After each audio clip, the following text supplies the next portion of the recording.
If I unmute, you would talk to me. Turn your camera on and I'll look at it.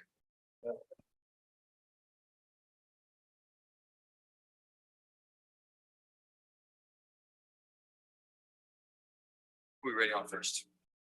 Your Honor, we had two that did not have court-appointed attorneys, and they have completed their paperwork. Code previously had Mr. Manning. He's here on a motion to revoke. And he will qualify for court-appointed attorney, so we will need to reset him. You said he will qualify? Yes, sir. How long do we need to reset him for? Thursday. He expects to see him Thursday. Oh, Are you? All right, I'm sorry, I couldn't hear you. Did you make an appointment or did you say we need to reset? we're going to make an appointment and set him on Thursday's docket for Mr. Manning. Okay, so you reappoint. Yes, sir. All right, so we need to set him for October 12th. No, for Thursday. This Thursday for the evidentiary. Yes, sir. Okay.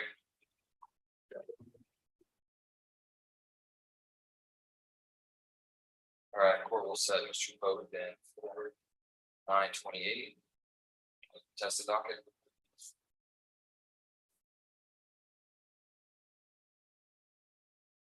Who was the other one? Who was the other one? Alexis Stevens. Ms. Stevens, if you'll come forward, CR 23-102. She's currently being housed over in Kaufman County. She said that she completed her paperwork and submitted it, but I did not receive it. She has filled out another one this afternoon. She is going to qualify, and I appointed Mr.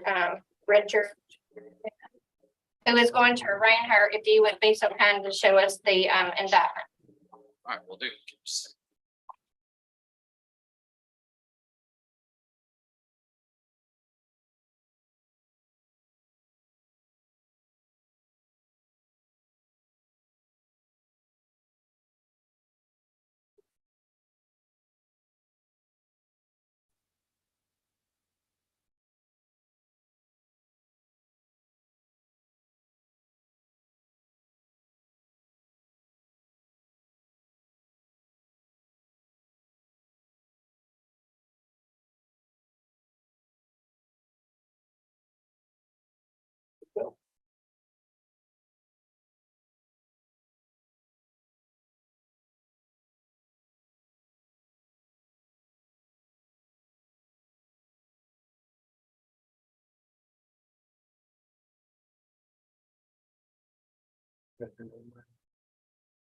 Alexis.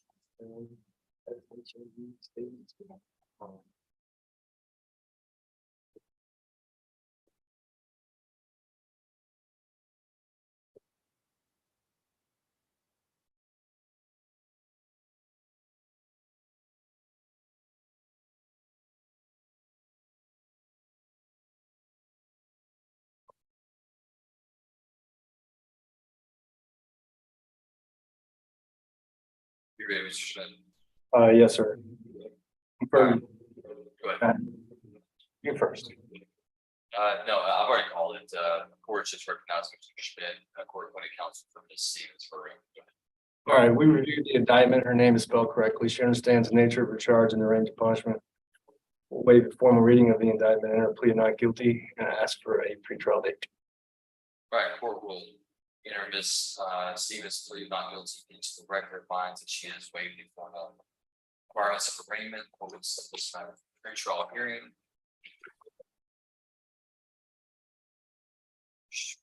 I can either set October 24th or we could go maybe November 7th. 24th will be fine, Judge. All right, we'll send Stevens in for pretrial on October 24th. That's 1:30. Ms. Stevens, if you make bail in any of your cases, you're not in this hearings will be at 9 a.m. Did you get that? Yes.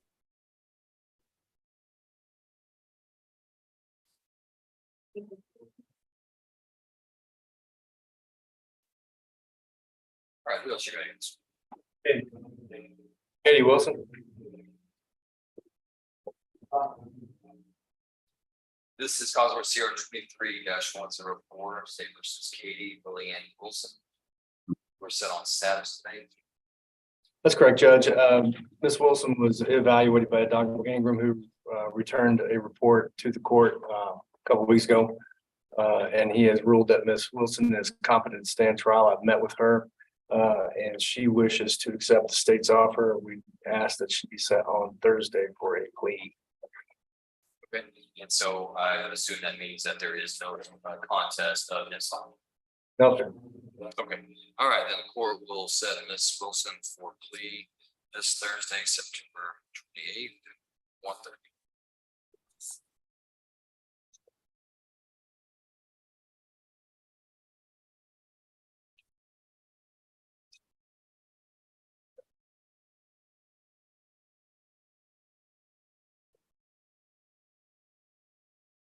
Who's next, sir?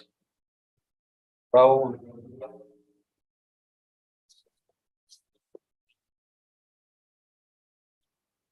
This is cause number CR 23-80, State versus Raul Villarreal.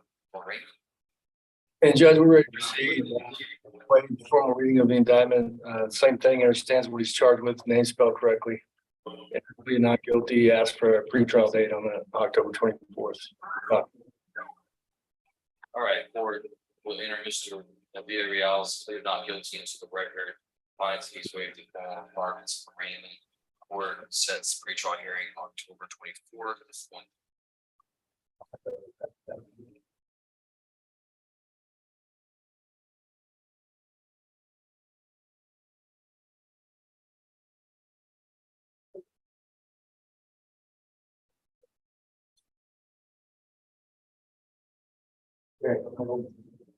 This gentleman. Who is this? This is Gerald Powell.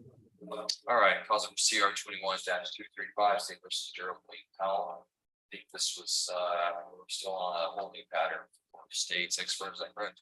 No, sir. The state expert has returned his report. We're in the process of having Mr. Powell evaluated by the defense expert.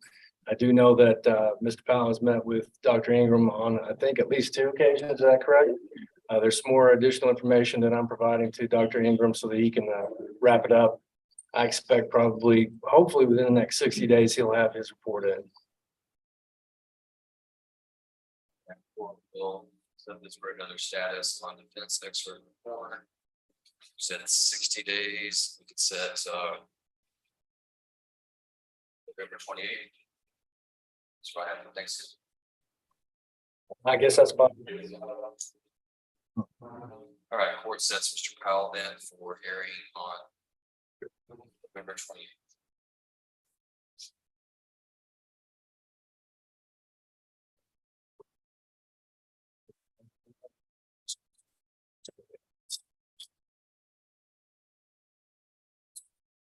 Next.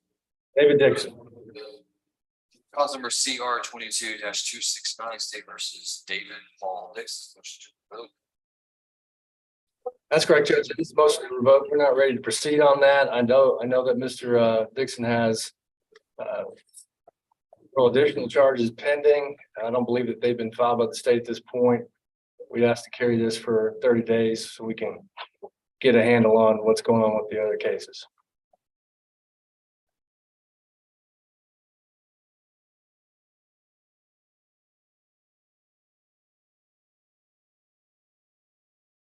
All right, court will set your things for contested hearing on October 26th.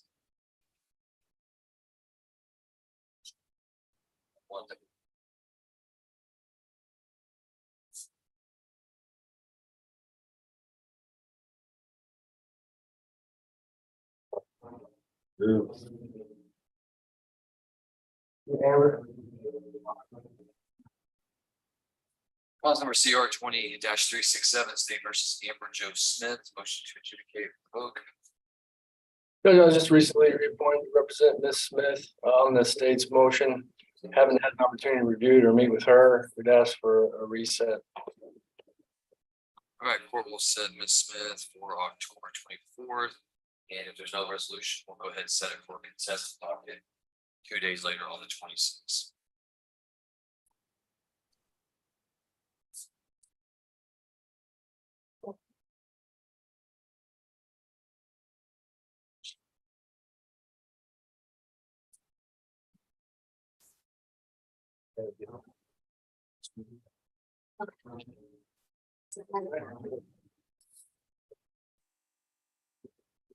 Your business.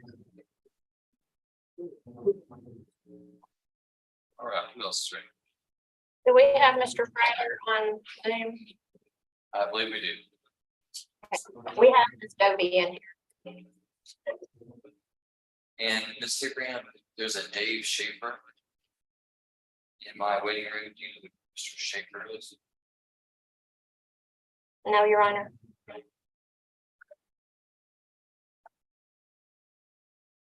All right, go ahead and bring Ms. Dobie up. I'll bring in Mr. Frater.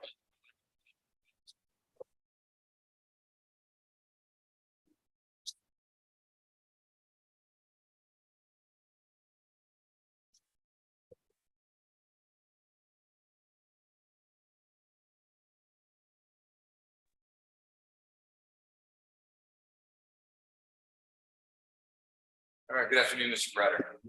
Good afternoon, Your Honor. All right, this is in cause numbers CR 22-130 and 131, State versus Shayna Sapien Dobie. I believe that we are set for docket call today. Mr. Frater, I understand that you filed some motions. Go ahead and tell us about those motions. Well, Your Honor, I've got a motion to withdraw filed in the two active cases. Primarily, it's two reasons. First of all, Miss Dobie is indigent. She's been indigent for quite some time.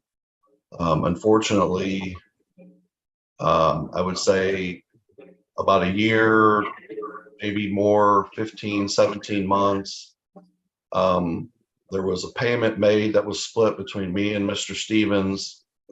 That was basically agreed was going to be our pretrial fee, which was about half of what was supposed to have been paid per attorney.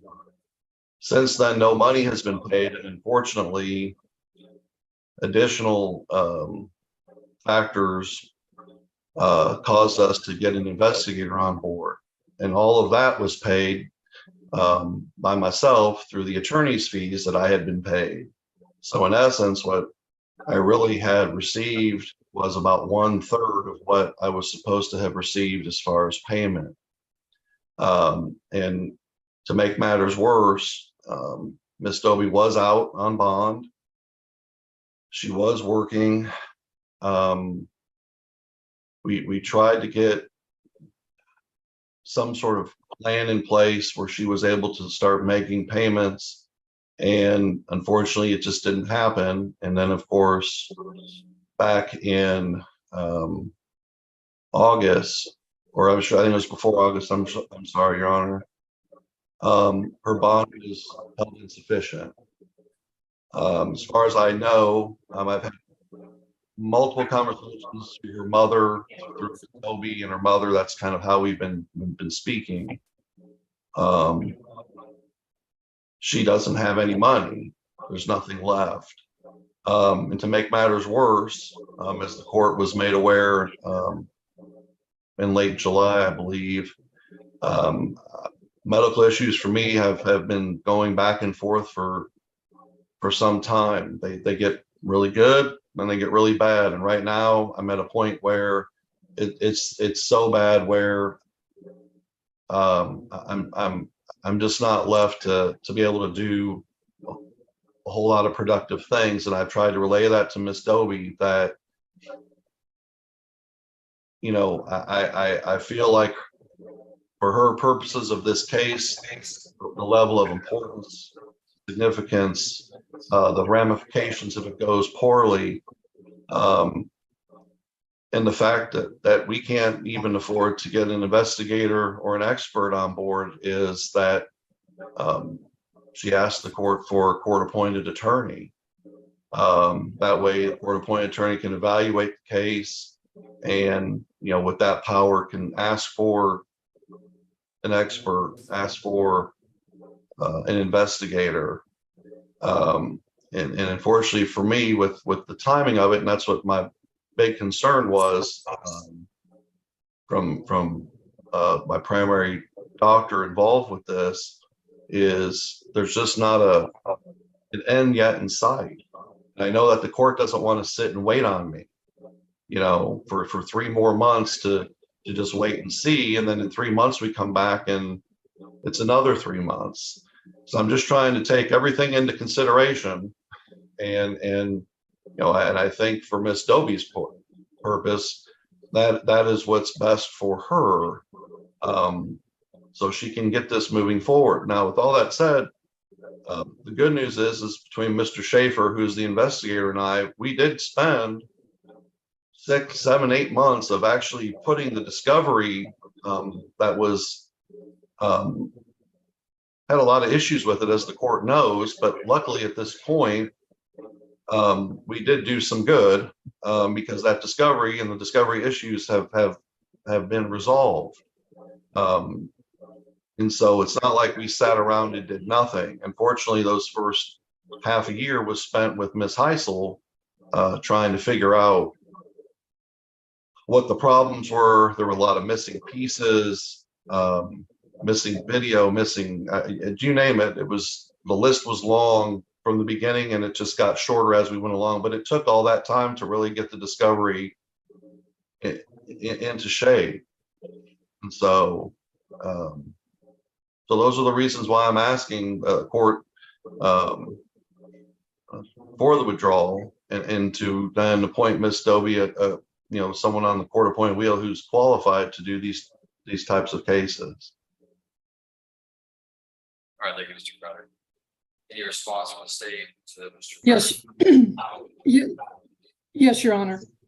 With regard to, and I'll try to address each of the reasons raised independently. With regard to payment to counsel, Your Honor, that's a contractual issue between him and his client, as I know this court knows. I practiced defense law all throughout Northeast Texas for over 15 years. In every county I practiced in, once you made an appearance, you were in, regardless of whether you got paid or not. I think it is very unfair to the system to do it any other way. So the state opposes Mr. Fratter's motion with regard to payment to counsel. With regard to payment for investigators, if in fact he believes his client is indigent, he is fully free to file a motion with the court for court-appointed investigative or expert assistance. Again, I know that you know that, Judge. And that would be an ex parte matter that the state had no say in, between the court and Ms. Dobie's counsel, as to whether or not she was in fact qualified for that assistance. With regard to the medical issues, Judge, clearly I don't know what issues, and don't need to know, I'm not trying to be nosy, Mr. Fratter is facing. But again, the court knows that he made reference to, 2 or 3 months, as if the issue might be resolved in that time. The court knows that if Ms. Dobie is put on the trial list now, that it will be approximately a year from now before we have a special setting available for a trial. Those are our reasons for being opposed to the motion to withdraw, Judge. Thank you, Mr.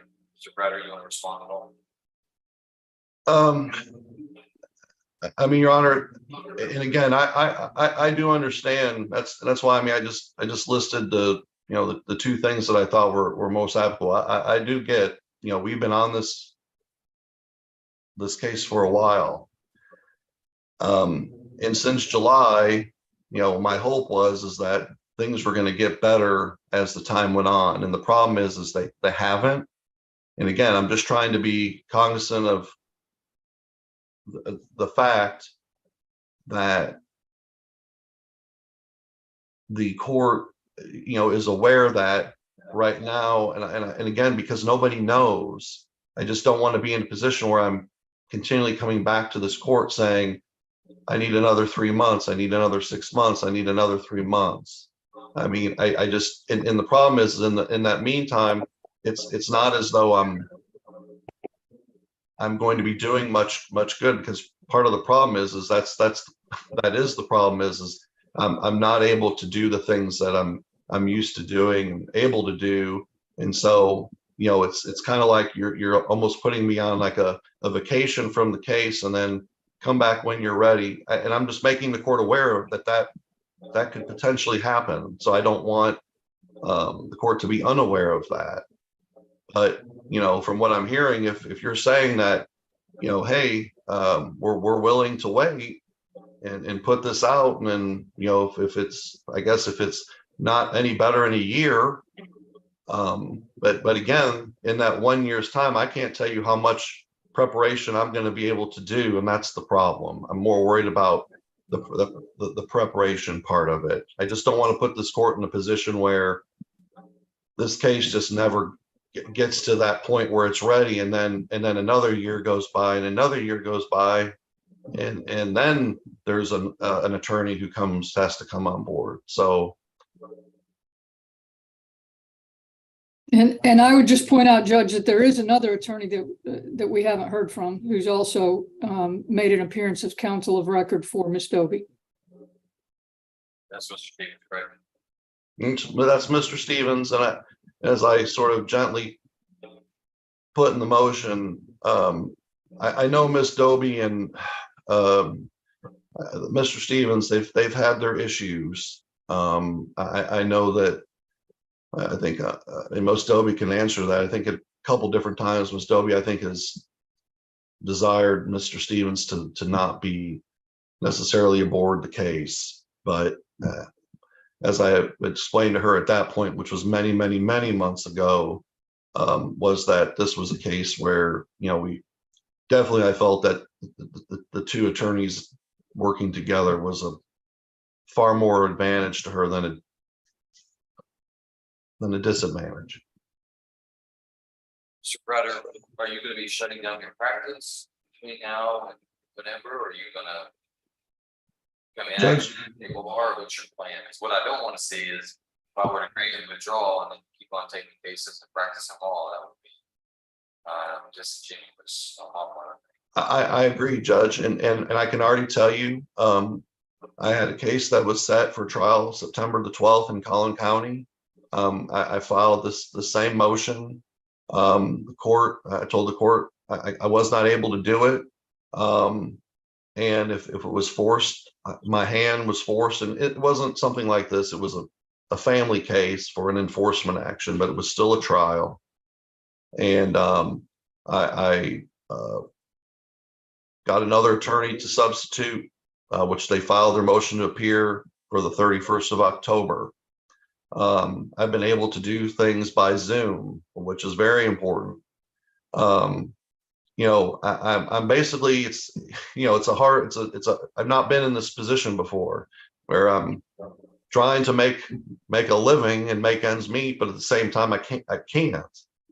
And so I'm right now, I'm kind of trying to wind up the cases that are putting me in a position like this.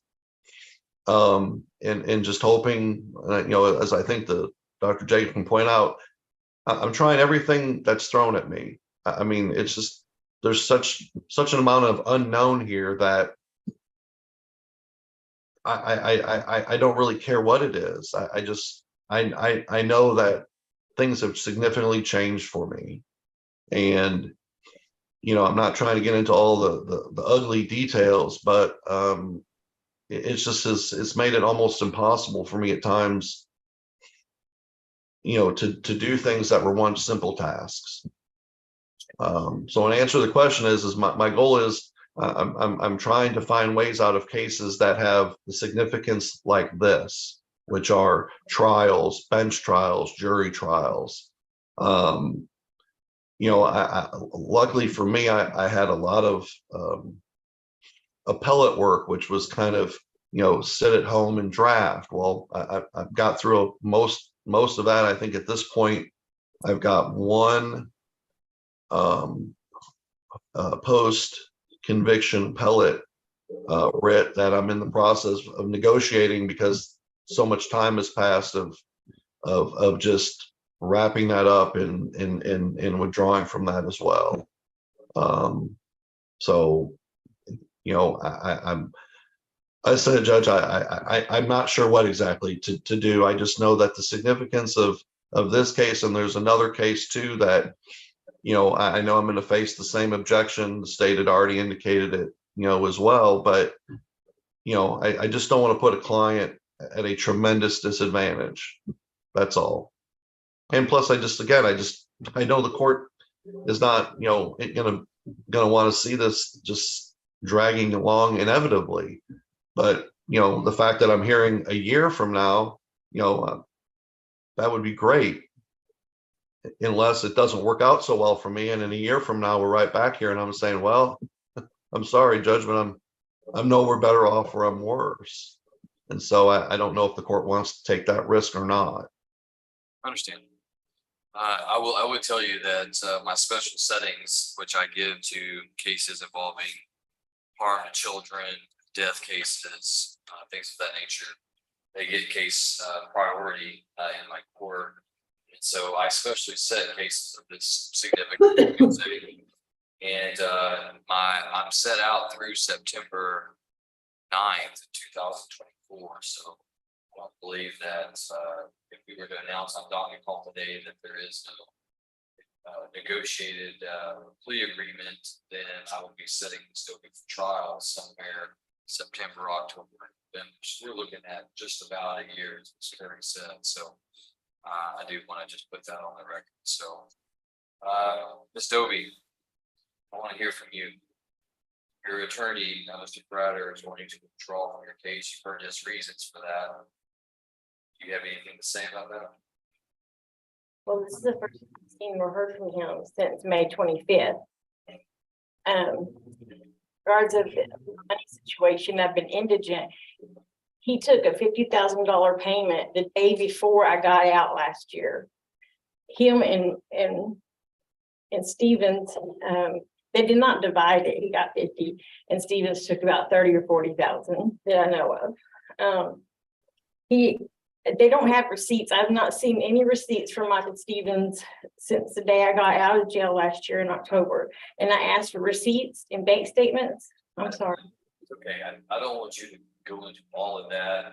You can tell me whether you agree or you object, and you can say you object for those reasons, but you don't have to get into the contractual issues between you and any of your attorneys. But you can just tell me generally if you agree or you don't agree Well, I do not want him as an attorney. So I agree if he leaves, it would be a good thing for me. I think he's been done with this case a while back before he got sick. And I don't think that I'm in his best interest as much as he wants to say or tell my poor mother. She's 80 and she's taking care of my little boys. My husband works, and he had her hopes up high about this whole thing, him being sick and everything working out, and I get an indigent attorney. I don't know if I agree. I just agree that I don't want him as an attorney. He hasn't been a good attorney. And on. Let me say this, Ms. Dobie. You hired Mr. Prater, okay? You picked Mr. Prater, correct? I met him one time. I understand. But regardless, that's who you hired. Yes, sir. To appear in court on your behalf. You could have hired anyone else, could have interviewed, whatever. But the fact is, you hired Mr. Prater, and he's appeared on your behalf. We've made a lot of announcements on this case. This is a very serious case, as I know you're aware. And today, we're at the very end of the line on what we're going to do with this case. We're either going to set this, for a plea agreement, or we're going to set it for trial. So it's a very important juncture in the case for you and for the state of Texas. And so I understand that you may be displeased with your attorney, but nevertheless, he is your attorney. You also have the right to fire Mr. Prater. And that will be done. That's in the work. But that's going to have to be I'm gonna have to approve that. The problem is that we're right here in the middle of a murder case, right here in the middle. Very important juncture that said. And so are you gonna hire another attorney to come in and pick up what Mr. Fratter left off? Or are you gonna expect the taxpayers of Van Zandt County to pick up the bill where Mr. Fratter thinks?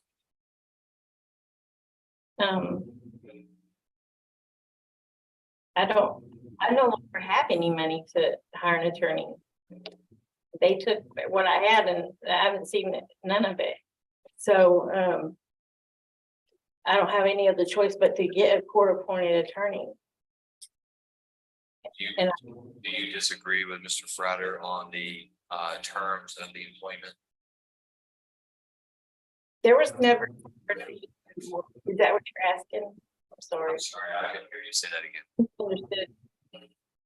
I misunderstood. You, I think. I said, do you disagree with Mr. Fratter, who said he's received, I think, less than 1/3 of what you had agreed to pay him for the case? Do you disagree with that? I disagree. That's the total. That's what I was told he would for my case, the whole case. And I never signed anything, even giving that over to him, but I trusted Michael to give to him before they got me out of jail last year. But I disagree that there was ever any that he's getting more payment was coming to him. They're the ones that threw the investigator in there to help, and he actually did most of the work. He did a really good job. So what I'm hearing you say is that you don't object to withdrawing, but you don't have the ability to pay someone else, and you want the court to appoint someone else Correct. to finish your case. Unless I entitled to the funds it took without finishing my case. He deserves that with the little bit that I know that he's done. I mean, I don't know. I feel a little burned on it. That's all. I'm sorry. It's okay. And Mr. Fratter's on the courts. He's not a contracted attorney with the court or eligible for court appointments. So it doesn't work that way. The taxpayers don't pay private lawyers to come in. Right. In cases they have to come in and be court appointed attorneys, take what the court gives on to people that defendants pick. So, okay, all right. So let's put Mr. Fratter, let's put your motions aside for just a moment. And let's announce your docket call. You and the state have negotiated on this case. Ms. Curry, what is the offer that is being or has been the best offer that will be extended to Ms. Dobie? And I'm going to look for an announcement today. And I'll just tell you, I'm going to take the motions to withdraw under advisement. But I want to know, today was kind of the end of the road anyway. It's about possibly negotiations for setting. Yes, Your Honor, the state's best offer has been 20 years TDC. And Mr. Fratter, you're on behalf of your client, you are rejecting that offer, is that correct? Yes, Your Honor. And Ms. Curry, is that on a first degree felony murder? That's not. Yes, Your Honor. Melissa included manslaughter or anything of that nature, correct? It was on a murder, Judge. If we had had a response that perhaps a different charge might be palatable to the defendant, we certainly would have considered that, but we did not receive that response. Okay. All right. So I think what I'm going to do is I'm going to go ahead and set Ms. Dobie for trial. And I'm going to take the motions to withdraw under consideration to consider the arguments made here today by both the defense attorney and the state, and I will issue a written on that. We're going to go ahead and set Ms. Dobie, set her trial on September 16th, I believe. Yes, September 16th, 2020. Ms. Curry, is there a co-defendant in this case? Is there what, Judge? Is there a co-defendant in this case? There is, Your Honor. And who is that? That is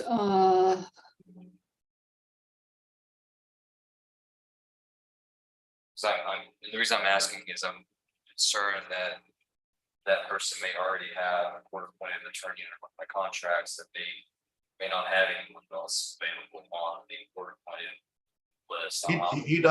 He does have a court appointed attorney. His name is Ryan.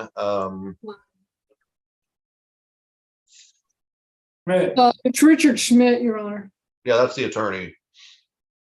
Yeah, my concern is I don't have another attorney on the attorneys or the court's contract system or on the bill that's.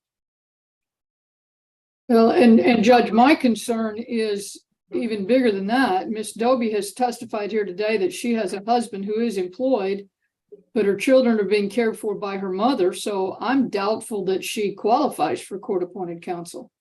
She's not married. What I'm gonna do is have Ms. Abraham meet with her and have her fill out the application based on her claim of indigency. And we're gonna run our investigative reports and run that, and that's gonna be part of my consideration. Okay, so Mr. Fratter, you're not going to have to make any more appearances in court on this case. If I do not grant your motions to withdraw until the case is reached for trial, and it won't be reached until September of next year. Understood, Your Honor. And I'll get something to you all soon, but I'm gonna get that information from Ms. Doby and consider it. Absolutely. All right, thank you, Ms. Doby. Go ahead and sign your notice, they said, for your jury selection on September 16, 2024. And then Ms. Abraham, if you'll give Ms. Doby the application for indigency, let her fill that out. So do you want our jury selection or? That, and for some reason, we're having a hard time picking up anything out of that jail. Do you want me to put a month jury selection docket? What's even worse now? I'm hearing, do you want me to put her a month before for jury selection? On the monthly docket for jury selection? No, just. Okay. The special set, I'm looking at the special settings, September 16th, she's number 1. I'm assuming that's what the state would need anyway for parent witnesses, experts.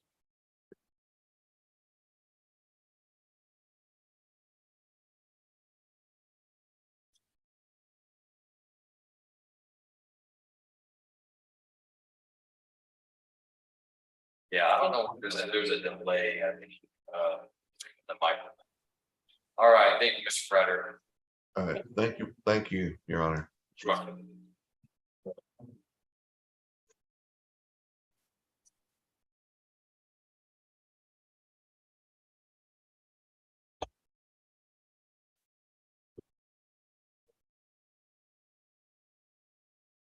All right, hello, Mr. Bass, how are you, sir? Very well, thanks, Judge. Good afternoon. Right, so we got Mr. Wheeler, this is call number CR 23-22, State versus J. Wheeler. Mr. Wheeler, if you'll raise your right hand, sir.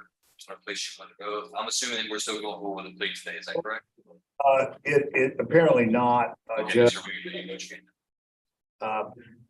Mr. Wheeler decided not to accept the offer. Now, there's just alert the court on what we've been working on. I've been talking to the state this morning as well as previously about it, and this case has some unusual twists and turns. There's about 11 months of credit Mr. Wheeler believes on this case, that on the proposed order, 47 days jail credit. And what happened was it was issued from here. Originally, Mr. Wheeler gave his brother's name when he was arrested here. And so a warrant went out and he made bond, but the bond was in his brother's name. And in the meantime, Mr. Wheeler went to TDC and the bond was forfeited out here, but it was in his brother's name. So even though Jake Wheeler was in TDC and had about another 11 months credit other than what is in the proposed order, the warrant went out in his brother's name. And so that was a discrepancy. We were asking to have that added to the jail time credit. And I think that would make it hit blind. And so far, I'm persuade the state to agree with me on that. But other than that, as an alternative, he's asking me to make an oral motion for a bond reduction. The bond is 150 on a third degree felony, 150,000 on a third degree felony. I think it was originally 25,000. Which would, Well, let me save you some breath. I don't entertain oral motions because it does not fair to the state to get noticed this way. They can't prepare for the meeting. So I'm not going to entertain an oral motion. You can file a motion for bond reduction. What is the total jail time credit that Mr. Wheeler is asking for? another 330 days, 47, 247, 247 plus 330, 577 days, Judge.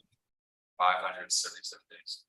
And Judge, if I could address that, it's not that we're not willing to give it. We have no discretion in what to give or not give.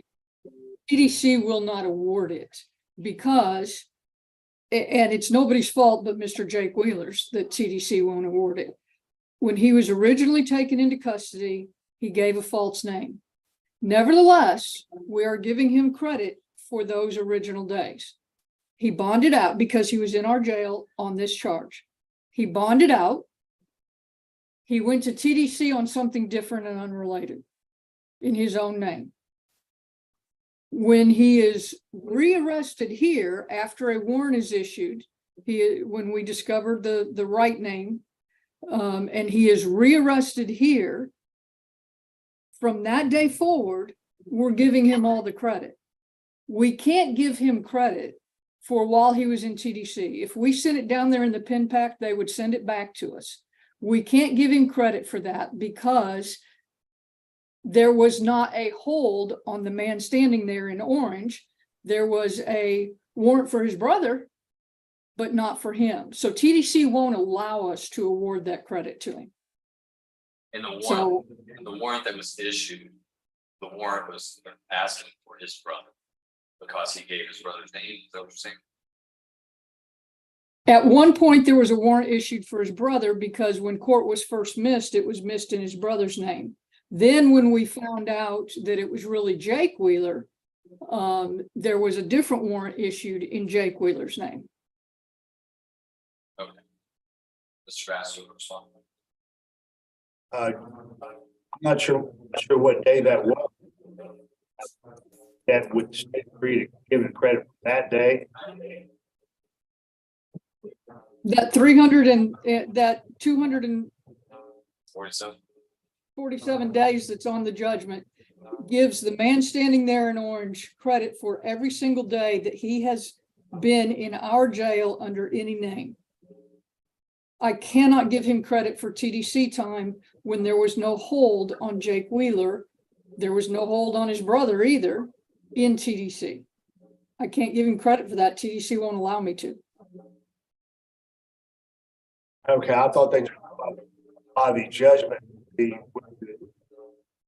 not as far as the calculation, but just the number on the judgment, jail credit, total jail time credit. I didn't get enough of those words to understand. Can you repeat that, Mr. Bass? We're having some technology issues Oh, here. well, if the judgment reflected, hey, I thought that's just on whatever's on the judgment and not try to calculate it, whether he's in jail and or TDC or someplace else. No, I can put anything I want to on a judgment. When the pen pack is sent to TDC, they are going to red pin it. And if it's not correct, they will send it back. They have many times. And Mr. Bass, I do have experience in this area too. When Ms. Curry is saying, I can't confirm that both as in my years as a prosecutor and also here on the bench that TDC does audit the actual credit time issued on judgments. That they can't verify that. They show that there was not a hold on someone. They're not going to give someone more credit than they are entitled to. And so they do procedurally send that back to the state and request the people to be bench warranted back and the jail time credit to be corrected and sent back to TDC. because I think they are getting audited by the state. But just confer with Mr. Yes, sir. Go ahead. Yes, sir. And if you need more time to sit down and talk about it, you're welcome to do so. Oh, thank you, Judge. We'll just take it just briefly. Thank you. Yes, sir, no problem. Steve Brown, do we have anyone else that's? Yes. Okay, So what do you think our issue is this afternoon? I don't know if it's between the microphone or it could just be lag time. Could just Okay. be my bandwidth or something, but it's real choppy. It's like it's delayed. When you start talking, and it's just like messing up every couple seconds, real choppy. Yeah, we get like every other word or every third word is all we're getting here. From the jail, but you can hear Judge. I can hear Judge fine. It's just from the jail.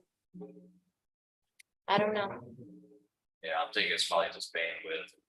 Okay. Service is bad there because you're still plugged in, right? So you're not streaming, I mean, you're not wireless, right? No. And you're the same distance from the computer microphones that you generally are, right? Yes, sir. I think they're coming back. Yes, that's fine. He's requested me to go ahead and make a motion for bond reduction, and so I'll do that. I'll file it, and so whatever the court wants to do as far as a setting, or wait till it's filed and get a setting, or get a setting today on it, whatever the court wants to do is fine with me. Okay, before we take that issue up, so your client understands that the issue in the plea agreement, the only issue, which appears to be jail credit, is something that's not discretionary by the court. It's not discretionary by the prosecutor. It's determined by the Texas Department of Criminal Justice. He understands that, correct? Because what would be happening in this case is if he agrees to a plea agreement otherwise, but it's not going to accept it because of jail time credit, at some point, I'm just going to have to set this for trial, and then I'm not going to entertain plea agreements anymore. And the issue of 247 or not 247, that number is obviously going to increase the longer he sits in jail. But he's not going to be entitled to any more of that than he actually serves. And I'm not going to entertain. I see the plea agreements for 5 on a third degree right here. So, I mean, I guess he's got a range of 2 to 10. I don't know if there's enhancements or anything else, but if so, then there's potential risk there. So I just want him to be clear that I'm not going to just sit there and let this thing ride the docket and then take a plea. If he thinks we're going to take a plea in 3-4 months, he's sorely mistaken. Because I mean, this is the second time I've set this for plea. We should have had this worked out. We all walked in the courtroom today. You understand, Judge? All right, so I'm going to set it for jury today. I'm going to set it for jury trial today, and I'm not going to entertain any plea agreements after today. He understands that.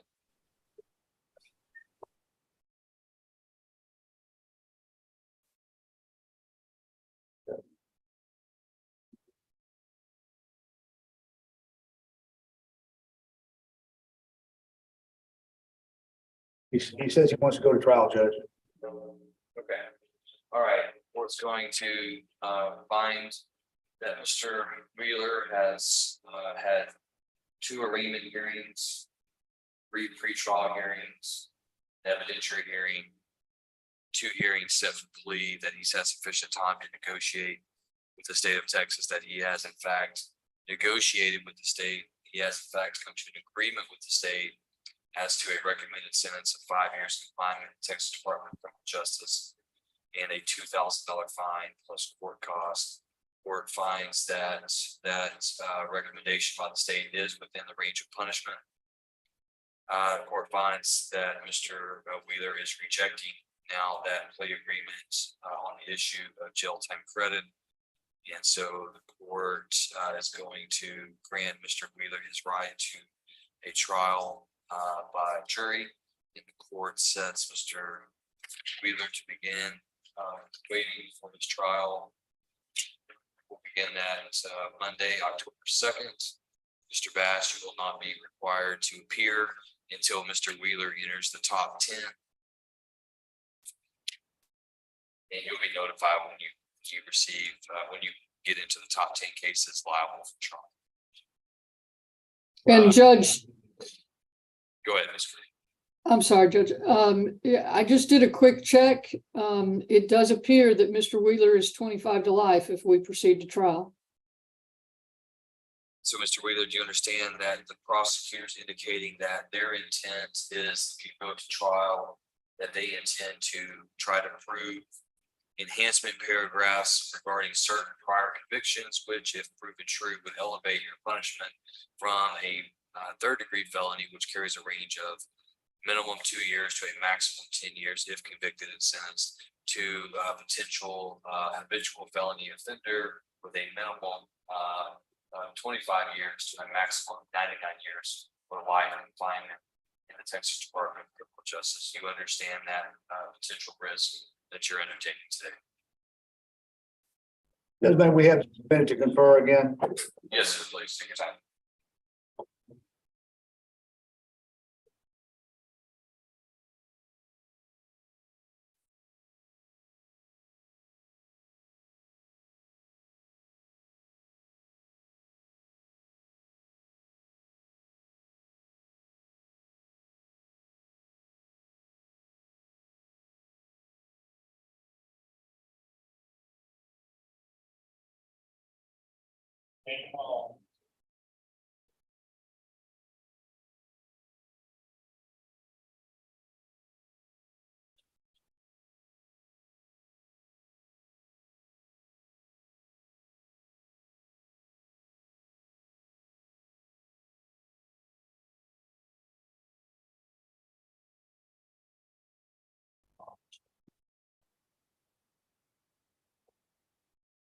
Your Honor,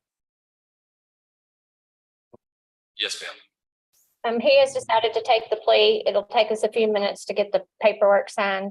And I'm sending you a text on what our settings are. I wanted you to look at that if you had time. I'm just fixing to send it. So as soon as you're through signing your, I'll let you know. I thought that was maybe something that we needed to change or something. Okay. I haven't received anything yet. You sent it. Yes. If it sends out here.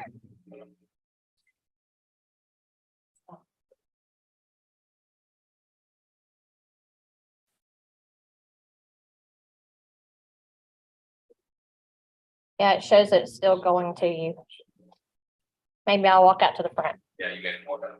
Okay.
Hey, Ms. Abraham, Yes, sir. why don't you just run a test? I looked at your settings. I mean, I don't know. I don't know unless I'm there, but run the, right down there, that little arrow. Just right where it says test. Just run the test on your mic. Test speaker and microphone.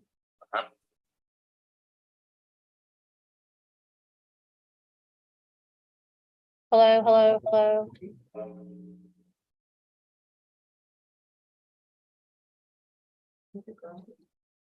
Says your device is working properly. You heard it when you tested it. Is that fine? It's probably just gonna be a lag on the internet. Okay. All right, we'll tell you when we're ready in just. All right.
Your Honor, we're ready.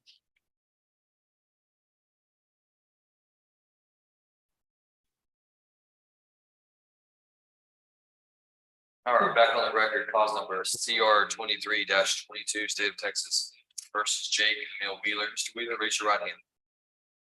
Sir, do you swear that the testimony you give to the court today will be the truth, the whole truth, and nothing but the truth, so help you God? You got to speak up, Katrina. You got to speak up loudly and clearly for me. My court reporter can't right now. Yeah. You put your hand down. All right, Mr. Wheeler, are you a United States citizen who reads, writes, and speaks English? Yes, sir. Have you ever been diagnosed with a mental condition? No, sir. All right, in this case, you're represented by your attorney, Mr. Perry Bass. Are you pleased with Mr. Bass's representation of you? Yes, sir. You feel like you've had enough time to talk with him about your case and all of your legal questions answered? Sir. Is there anything about your plea agreement you read over and signed that you do not understand? No, sir. All right, Mr. Wheelers, we've had a long discussion here on the record about jail time credit, about ranges of punishment, about trials, all those things. And you went from when you enter into a plea agreement back in August to not, and then we said it again for a plea today. And then we're not gonna plea, And now here we are going to plea. I want to make sure that before we go any further, that you're doing exactly what it is that you want to do. It might not be exactly what you want to do, but you understand that what you're doing today, you understand the legal consequences of it, and you're making that decision. You're weighing risks, that you're understanding the rewards and advantages and disadvantages. Is that true? Sir. And so, Mr. Wheeler, is anybody threatened, forced, or pressured you to make this agreement today? No, sir. All right, Mr. Bass, do you believe that Mr. Wheeler is competent? He's competent. And you've explained to him his rights as they pertain to this case. I know you have, in addition to jail time, credit, and all those things. Do you believe that he understands? You may not like it, but you believe he understands the terms of this agreement. Mr. Wheeler understands that. All right, and throughout our various conversations today, do you feel like Mr. Wheeler right now is entering into this plea intentionally, knowingly, and voluntarily? Yes. All right, Mr. Wheeler, you are charged by indictment with a third-degree felony offense of theft of property less than $300,000 from an automatic teller machine, also known as ATM machine. That does carry a range of punishment if convicted and sentenced to a range of not less than 2 years in prison or more than 10 years in prison, and also carries a punishment fine of not more than $10,000 if imposed. As I said before, the plea agreement in this case is that you would plead guilty to that crime in exchange. The state's recommending that your sentence be assessed today at 5 years confinement in prison with a $2,000 fine plus court costs reimbursements, with you receiving 247 days credit for the time that you've actually spent in jail on this cause. Understanding the plea agreement, understanding the range of punishment, all the other various things we've talked about today, Mr. Wheeler, do you still wish to go forward? Yes, sir, but I don't know $2,000. Figure out what $2,000 for. The $2,000, it looks like it's part of your plea agreement as a fine. Not restitution or anything, just a fine.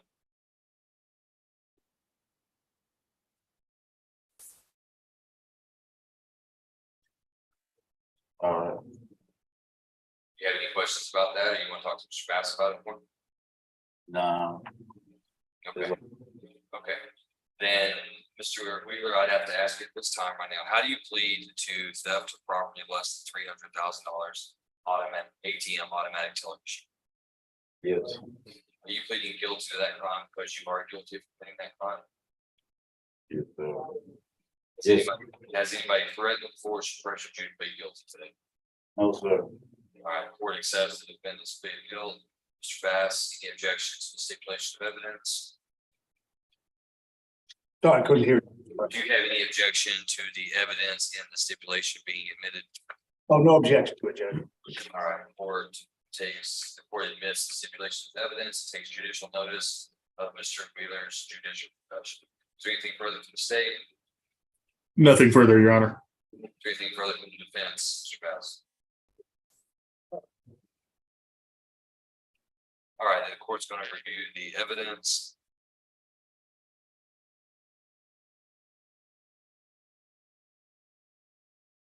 All right, the court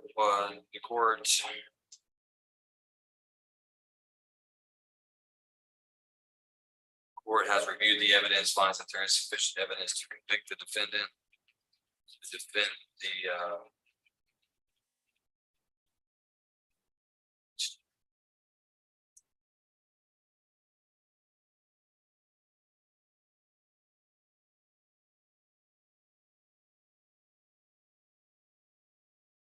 All right, well, looking at the stipulation of evidence, the stipulation says that on or about December 4th, 2021, in Bankston County, I.J. Wheeler was attempting a theft at the ATM at the first bank of Bentonville. When I was interrupted and subsequently arrested by Texas Parks and Wildlife game worded name. So I'm concerned about the stipulation that evidence is that it's an attempted offense, not a completed theft. Your Honor, looking at the indictment, I see that it was theft, less than 300,000 attempt, making it from a second to a third, I think. That's the way I drafted the stipulation of evidence. So is he being convicted of theft of property or attempted theft? Attempted theft, Your Honor. So theft of property less than 300,000 ATM is a second degree felony. I believe it is, Your Honor. I can look that up again real quick. Because if so, then we're going to need to change the judgment here to say attempted theft. Otherwise, the degree and the named offense are not going to carry.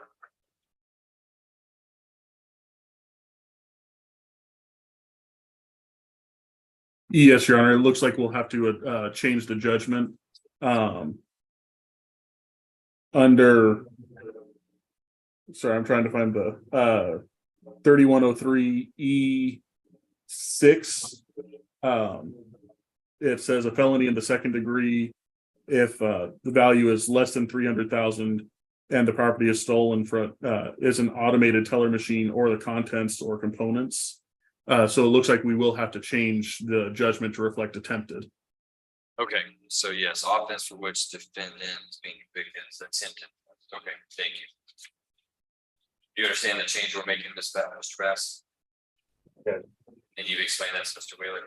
Yes, sir. Okay. All right, and based on the court's review of the evidence, the court will follow the plea agreement. Today, the court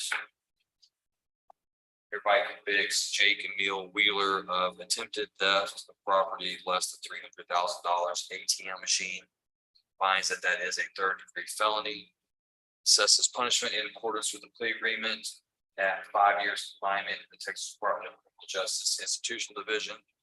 Orders him to pay a $2,000 fine, $290 court cost, $75 in reimbursement fees, and the court awards Mr. Wheeler 247 days credit, time that he has spent in jail on this cause.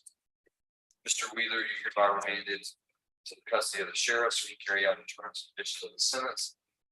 I'm gonna have you go over and get fingerprinted on the second page. We're gonna correct the first page, Mr. Bass. We're gonna correct that first page and we're gonna add the word attempted there in front of theft. That's fine, Judge. Thank you. All right, Mr. Wheeler, step over there with Deputy Martinez. Thank you. You're welcome. Mr. Hartwell, can you send that judgment out to the jail? Yes, Your Honor. All right, thank you, sir. Mr. Hartwell, I caught the Mr. Hartwell and then it broke up for me. Ms. Matura, she's got the computer. You'll Will send do. it. Thank you. All right, Abraham, is that it at the jail? I believe so. All right, and we're expecting to have the young man who missed this morning. Are we expecting him here today? Yes, sir. I'm not sure if he is or not, so what I'm gonna do is just recess until we find out. Thank you. Need